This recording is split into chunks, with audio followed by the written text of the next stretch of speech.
nous ne suspendrons pas notre combat le 3. Et donc j'en appelle à tout ce peuple. Les 29, 30 et le 3 avril, nous allons faire des manifestations sur toute l'étendue du territoire national. Et j'appelle les jeunes à se mobiliser davantage, à faire face à la stratégie de la terreur de Macky Sall. Parce qu'il pense qu'avec les emprisonnements, les arrestations préventives, il va vous faire peur. Nous ne sommes pas dans ce schéma-là. Nous sommes conscients tous que nous nous battons pour l'avenir de nos fils et de nos petits-fils et que rien ne nous fera reculer.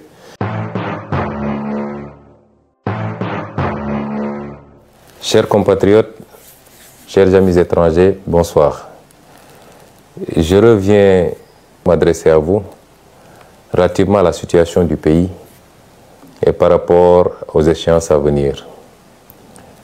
Je le fais avec d'autant plus de plaisir que beaucoup d'entre vous s'étaient beaucoup inquiétés de l'état de ma santé. Je me sens beaucoup mieux par la grâce de Dieu. Je me sens beaucoup mieux grâce à vos prières. Je me sens beaucoup mieux grâce à l'assistance du personnel médical qui a été à mon chevet. Les activités doivent continuer et la vie doit continuer. Je commencerai donc ce propos par ce qui n'était pas prévu certainement, la sortie malheureuse et hasardeuse d'une composante de la justice, à savoir le parquet, à travers son procureur général, qui aujourd'hui s'est livré à des élucubrations et à des hérésies indignes d'acteurs de la justice. Je le commence avec la langue de Molière parce que vous auriez compris que le procureur s'est adressé particulièrement à la communauté internationale. Et c'est pourquoi il a tenu la totalité de sa conférence de presse en langue française et n'a dû résumer en langue nationale wolof que sur insistance et pour quelques secondes. Cela relève d'une stratégie du gouvernement de Macky Sall, qui sait très bien que les Sénégalais l'ont démystifié. Les Sénégalais, toutes catégories confondues, ont fini par voir clair dans le jeu de Macky Sall et à comprendre jusqu'où cet homme constituait un danger pour le pays et pour sa stabilité.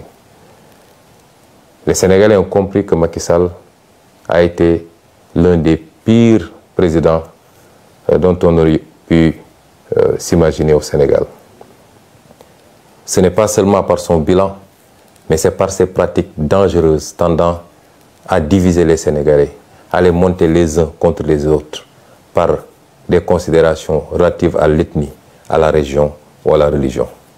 Et c'est pourquoi se débarrasser de Macky Sall est une œuvre de salubrité publique qui nous interpelle tous. La communication du parquet était donc essentiellement destinée à nos partenaires internationaux, partenaires avec lesquels de plus en plus il nous a été donné de prendre contact ces derniers jours, ces dernières semaines, d'échanger à profondeur et de les amener à comprendre la manipulation de Macky Sall, qui jusqu'à présent avait quasiment le monopole de la communication à l'international et en avait profité pour aller dépeindre son opposition sous des traits de terrorisme, d'opposition aux intérêts étrangers et d'irresponsabilité.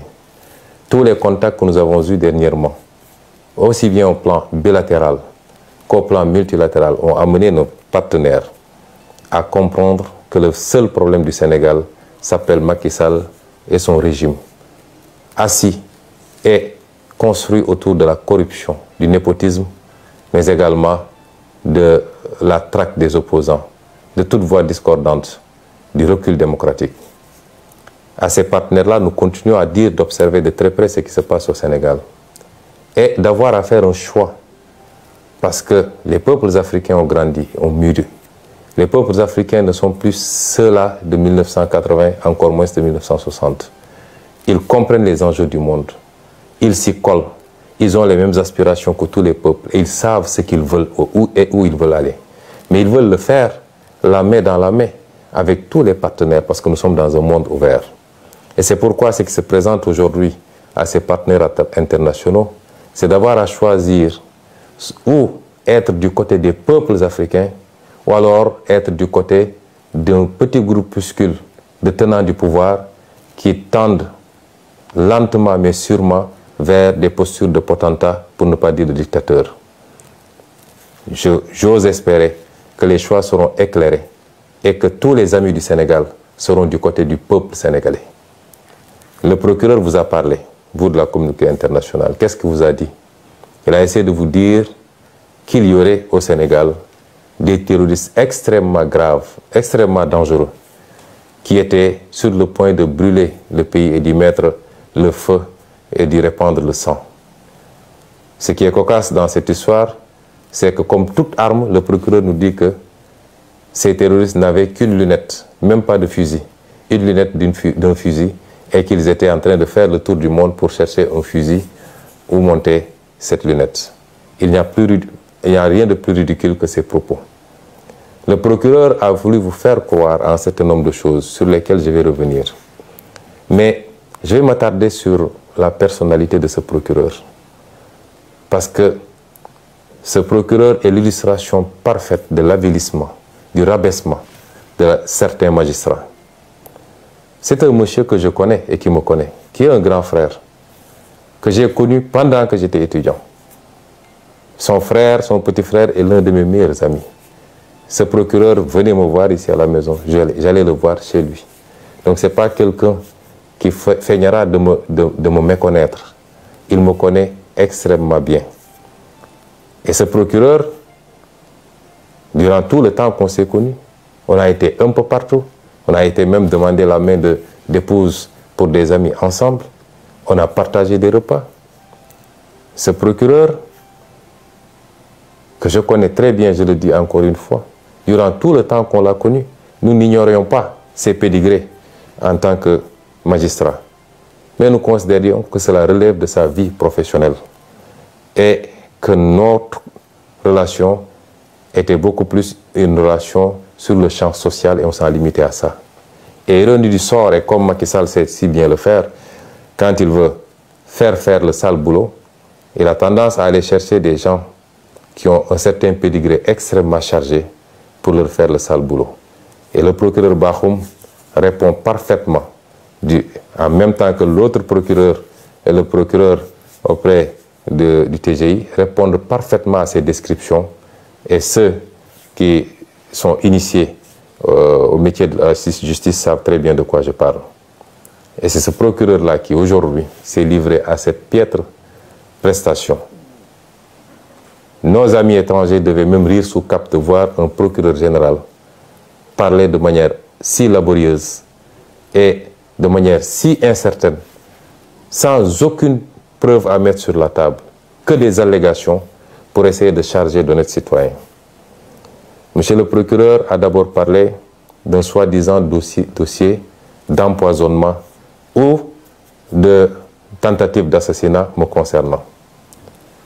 Mais tous les spécialistes du droit savent que un procureur, même s'il devait s'autosaisir, doit au moins entendre le principal concerné avant d'aller entendre d'autres personnes. Jusqu'au moment où je vous parle, le procureur ne m'a jamais entendu. Personne ne m'a jamais convoqué pour me parler de ce dossier. Je n'ai pas déposé de plainte et voilà une justice qui pourtant a un certain nombre de plaintes émanant de moi sur sa table. Je rappellerai au procureur général lui-même qu'il a 3 plaintes au moins sur sa table que j'ai déposées. Une plainte, 2 plaintes contre des avocats et une plainte contre un ancien procureur. Vous avez des plaintes sur votre table que vous ne traitez pas. Et vous vous empressez d'aller convoquer la presse pour raconter des histoires sur un dossier où il n'y a ni plainte ni autosaisine. C'est inédit dans les annales du droit de voir un procureur sur un dossier qui n'existe pas. Il n'y a pas de plainte, il n'y a pas d'autosaisine. Un procureur mobiliser toute la police pour soi-disant entendre des médecins, entendre des citoyens, faire tout un cirque pour aboutir à dire que c'est un pauvre citoyen qui serait à l'origine d'une tentative d'empoisonnement. Ce procureur manque de courage parce que ils ont été arrêtés, le chargé de communication du parti, M. El Malick Ndiaye. Mais c'est moi-même qui ai dit, et je le redis ici, que j'ai été victime d'une tentative d'assassinat de la part de la brigade d'intervention polyvalente, unité d'élite de la police. Je le dis et je le redis. Le monsieur qui nous a aspergé d'un liquide très toxique qui a causé beaucoup de désagréments au niveau ophtalmologique, au niveau respiratoire et au niveau gastrique, ce n'est pas un citoyen ordinaire, c'est un élément de la BIP que moi-même j'ai vu asperger le liquide. Et ce procureur-là n'ose pas poser ce débat-là. Il nous parle de Yargassi. Je voudrais dire aux Sénégalais que M. Yargassi est un petit frère à moi, est un militant du parti, qui est toujours à côté de moi.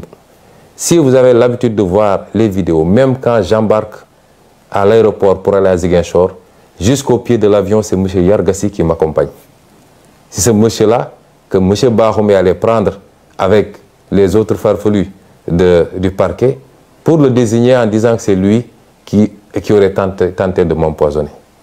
Pour essayer d'écarter la vraie problématique, c'est-à-dire les services de police qui s'attaquent aux citoyens et qui aspergent de liquide jusqu'à présent non identifiés. C'est ça qui s'est passé. Donc, vouloir déplacer le curseur et aller prendre un Yargassi qui m'a donné simplement un mouchoir imbibé de vinaigre pour m'aider à mieux supporter l'odeur âcre des grenades lacrymogènes, c'est prendre les Sénégalais pour ce qu'ils ne sont pas. Et je dis à tous ceux qui veulent l'entendre que M. Yargassi n'a rien à voir avec cette affaire-là, que le procureur, la justice de manière générale, depuis quelque temps, la manière dont il fonctionne, devenus des mercenaires de Macky Sall, certains magistrats en tout cas, devenus des mercenaires de Macky Sall, essaient de déplacer le problème pour sacrifier un petit frère, un militant du parti, à qui je confierai ma vie pour essayer de lui imputer un acte grave posé par les services de police. Au-delà, de quoi est-ce que ce procureur a peur? M. Ousmane Sonko n'a pas déposé une plainte, a clairement dit que c'est la police qui lui a aspergé de ce liquide. Je n'ai pas été informé d'une autosaisine. Je n'ai pas été entendu. De quoi est-ce qu'ils ont peur? Au point de faire des réquisitions dans les laboratoires d'analyse, de convoquer tous les médecins pour essayer de savoir le contenu des analyses. Qu'est-ce qu'ils ont à se reprocher? Eux-mêmes savent exactement ce qu'ils ont aspergé sur nous, moi-même, Maître Clédor Ciré Ly, et dans une moindre mesure même, M. Guy Marius Sagna. Je peux rassurer le procureur, ce qui doit être analysé le sera. Nous l'avons envoyé où il faut, parce que nous savions qu'ici au Sénégal, il mettrait la pression sur tous les laboratoires pour ne pas que les choses soient transparentes. Nous avons envoyé là où nous devons envoyer. Il nous a été promis que les résultats seront connus dans les prochains jours. Nous attendons de savoir qu'est-ce que donneront ces analyses-là. Ce n'est pas la peine, en attendant, de s'agiter autrement, monsieur le procureur. Restez tranquillement à votre place. Monsieur le procureur a parlé de dossier médical concernant Ousmane Sonko. Je veux dire aux Sénégalais que toute cette agitation depuis quelques jours, c'est qu'ils veulent savoir qu'est-ce qu'il y a dans mon dossier médical, en toute violation des règles. Parce qu'aucun juge n'a ordonné la levée du secret médical. Au nom de quoi on convoque des médecins, on les malmène à la police, on les harcèle pour leur exiger de trahir leur serment et de donner des informations sur mon dossier médical. Je vous rassure également, monsieur le procureur, j'avais pris toutes mes dispositions parce que je savais que j'ai affaire à un État vaillou qui n'a rien à cirer des règles et des procédures. Et c'est pourquoi, dès que je suis entré dans cette clinique, j'ai verrouillé. Je ne me suis fait consulter que par mes médecins personnels, ceux-là qui me suivent depuis des années. Je me suis fait suivre par ces médecins. Ils ont été les seuls à avoir accès à moi, à me traiter, à me prescrire et à me surveiller. Il y a un acharnement sur le pauvre docteur Niang. Je veux dire aux Sénégalais que moi, je ne connais pas le docteur Niang. Je n'ai jamais rencontré physiquement le docteur Niang. Je lui ai parlé une seule fois au téléphone. C'est un monsieur que je ne connais pas, qu'on veut qualifier de militant de Pastef. Et même s'il était un militant de Pastef, c'est son droit le plus absolu. Et on essaie de régler de vieux comptes, parce que tous les Sénégalais savent que Macky Sall, rancunier comme il est, en veut à ce brave médecin depuis ses sorties sur le Covid-19 et sur la manière dont le matériel médical public était sorti des hôpitaux pour se retrouver sur le marché et vendu à vil prix. Depuis lors, tout le monde sait qu'il y a un acharnement sur le docteur Niang et sur sa clinique et qu'il leur suffisait d'un prétexte pour essayer de lui nuire. Le docteur Niang ne m'a pas consulté. On ne s'est même pas vu puisqu'il devait partir au Fouta pour des raisons familiales. C'est mes médecins personnels, mon pneumologue, mon ophtalmologue, mon orthopédiste, mon médecin généraliste, eux seuls ont eu accès à moi. Et quand j'en ai terminé, comme je vous le dis, connaissant bien les pratiques de cet État voyou, je n'ai pas laissé mon dossier médical sur place. Et c'est pourquoi je suis étonné d'entendre monsieur le procureur citer un dossier médical. Mon dossier médical est ici avec vous. Je ne l'ai pas laissé là-bas. Tout ce qui a été prescrit est ici parce que je savais qu'ils allaient faire de l'inquisition, parce que ce n'est pas de la perquisition, pour essayer d'avoir accès à mon dossier médical qui relève de ma vie privée et qui ne peut en aucun cas, dans ce cas d'espèce, être à disposition des enquêteurs. S'ils veulent ce dossier médical, ils n'ont qu'à venir le chercher chez moi. Ce dossier, il a cité un dossier H23 00167, évidemment. Le dossier, s'il y a un résidu de dossier, il ne concernera que la partie hôtellerie parce que j'ai séjourné pendant quelques jours. Mais pour tout le reste, le dossier médical est ici, entre mes mains, et ne sera jamais à disposition de cette parodie de justice. Ceci dit, je voudrais rassurer les Sénégalais. Le dossier est suivi comme il doit être suivi. J'ai bénéficié d'un bon traitement de la part de mes médecins. Nous avons envoyé des échantillons là où il fallait, dans plusieurs endroits à l'étranger. Nous attendons les résultats. Et si les résultats concluaient dans tel ou tel sens, si rien n'a été découvert, on vous le dira. Si évidemment c'est des produits toxiques qui ont été découverts, nous vous le dirons également. Mais je maintiens, je signe, je persiste et je réitère à dire que j'ai été victime d'une tentative d'assassinat. Et ce n'était pas la première, parce que rien que le fait de casser la vitre de ma voiture avec des éclats de vitre qui auraient pu me trancher la gorge ou qui auraient pu se retrouver dans mon œil, rien que cela est une tentative flagrante d'assassinat. En tout cas de faire très mal. Et je le réitère, cette tentative émane exclusivement des forces de police. Je le dis, puisqu'il y avait des gendarmes et des policiers sur place, je le dis, celui qui nous a aspergé ce liquide est un élément de la BIP. Je le réitère, et si le procureur veut entendre quelqu'un, c'est moi qui aurais dû être entendu, au lieu de faire tout ce cirque-là à convoquer des innocents, à arrêter des innocents et à les faire écrouiller injustement. Le procureur, enfin, a fait de longs développements sur, soi-disant, des forces spéciales, ou je ne sais pas quoi, commando. Mais vous remarquerez que, et ça c'est ça la politique de Macky Sall, il ne réussira pas à briser ce pays, à mettre les Sénégalais contre les uns et les autres. Mais vous remarquerez qu'aujourd'hui, porter un nom de famille à consonance casamançaise est devenu un crime sous le régime de Macky Sall. On nous parle de MFDC, on me parle, mais des terroristes du MFDC qui ne peuvent même pas avoir un fusil, qui ont simplement une lunette. Il n'y a pas plus ridicule que ça. Et ils veulent prendre les gens pour des demeurés, pour ce qu'ils ne sont pas. Je le réitère, aujourd'hui, une bonne partie, en tout cas certains magistrats ont peur, parce qu'il semblerait, d'après ce que dit le procureur, qu'ils soient visés. Ils n'ont qu'à se poser la question du pourquoi. Vous ne pouvez pas semer la haine dans ce pays, être les bras exécutifs de Macky Sall dans ses sales besognes. Vous êtes l'auteur de tueries dans ce pays. À chaque fois que vous prenez une mauvaise décision, par rapport à vos petites carrières, vous êtes responsable de gens qui tombent sous les balles. Parce qu'à chaque fois qu'il y a contestation derrière, il y a une décision injustifiée de la justice. Vous ne pouvez pas continuer comme ça et penser que vous serez en sécurité tranquillement à siroter votre thé. Je vous l'ai toujours dit, Si le pays brûle, vous ne serez pas épargnés. Revenez à la raison. Autant il y a énormément de magistrats qui font correctement leur travail, qui sont dignes et qui sont sanctionnés pour ça, qu'on renvoie dans des juridictions les plus éloignées, simplement parce qu'ils ont cette dignité de dire « je n'obéirai pas à la commande de Macky Sall ». Autant, excusez-moi du terme, il y a de la pourriture dans cette magistrature-là. Et ces gens-là doivent comprendre que ça ne peut pas continuer comme ça. Je ne suis pas en train de vous menacer, je suis en train de vous prévenir.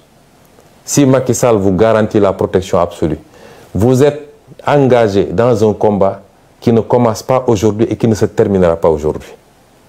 Vous ne pouvez pas être des briseurs de carrière politique. Vous ne pouvez pas être des briseurs de projets politiques auxquels des millions de Sénégalais croient.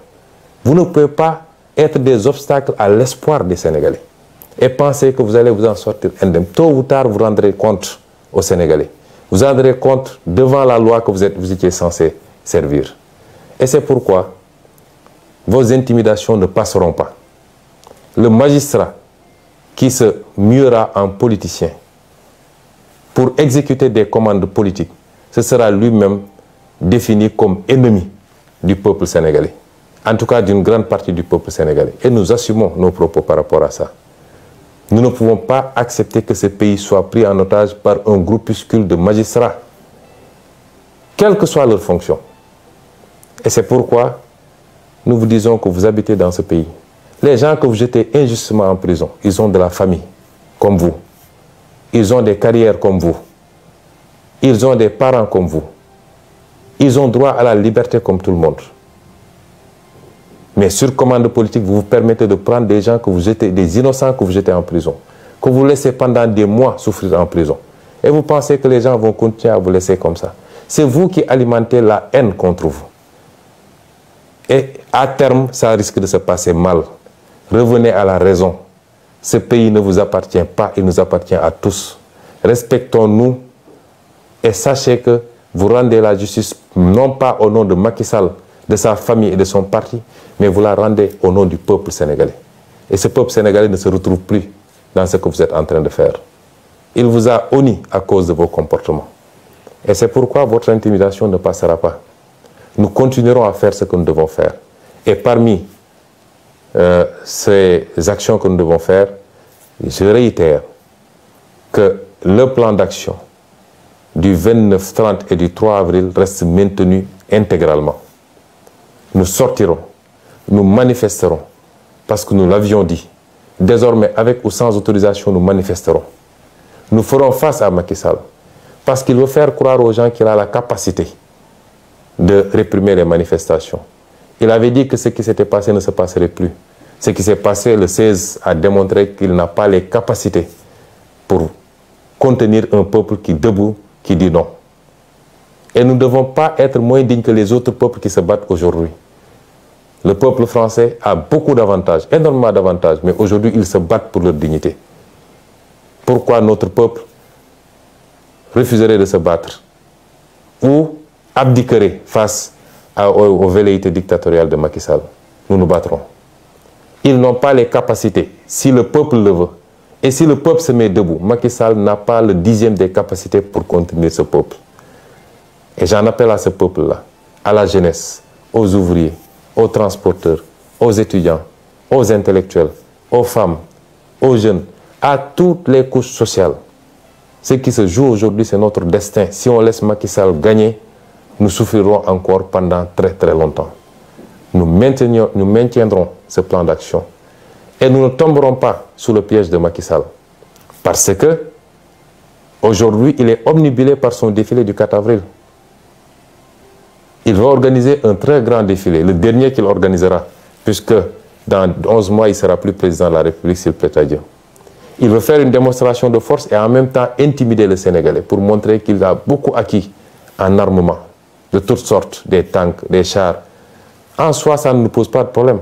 La fête de la nation, c'est notre fête à tous.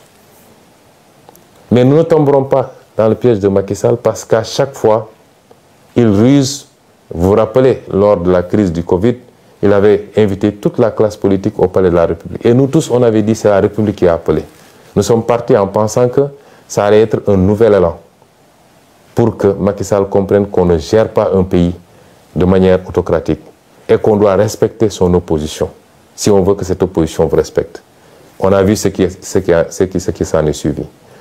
Vous vous rappelez, lorsque nous avons gagné la Coupe d'Afrique, il a appelé. Moi, j'ai été de ceux qui avaient dit que je ne m'y rendrai pas parce que c'est de la ruse encore. Une bonne partie de l'opposition s'y était rendue. Mais on a vu où est-ce que ça a fini. Aujourd'hui, il veut faire croire aux gens que c'est la fête du 4 avril, c'est la fête nationale. Donc nous devons tous laisser tomber et venir répondre à son invitation parce qu'il se suscite même un projet d'invitation de l'opposition au 4 avril. Comment pouvez-vous comprendre que Macky Sall emprisonne plus de 300 personnes de nos jeunes, mettent d'autres sous bracelet électronique, d'autres ont été blessés par balle, d'autres ont été tués. Il n'y a même pas une enquête. À ce procureur, justement, je rappelle, où en est-il avec les enquêtes de la disparition de Didier Badji et de son compère? Où est-ce qu'il en est avec l'enquête sur l'assassinat de Maria Massagna? Où est-ce qu'il en est sur l'enquête avec les 14 jeunes exécutés froidement lors des manifestations de mars 2021, etc., etc. Et aujourd'hui, il vient faire une sortie malheureuse pour nous parler d'empoisonnement ou de je ne sais forces spéciales. Et c'est pourquoi nous disons que nous ne tomberons pas dans ce piège-là.